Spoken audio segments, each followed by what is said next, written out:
plemeno český strakatý skot. Vidíme vynikajúce zvieratá vo vynikajúcom type, vážne skvelé končatiny, čo sa týka kvality paznechtu, vytvárania končatiny cez lesno.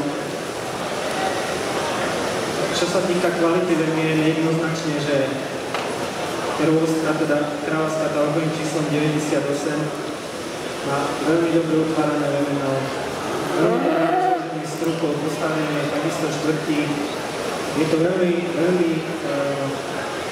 by som povedal, vynikajúco pripravené zviera v momentálnom čase na výstavu, v optimálnej kondícii.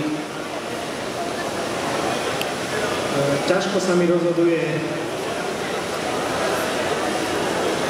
Staršia krava na môj vkus je možno trošku viac masná, ako by som povedal. Tá kondícia výstavná nie je optimálna, ale takisto zviera vynikajúceho rámca, dobrého stredotrupia, vynikajúcej kvality nôh.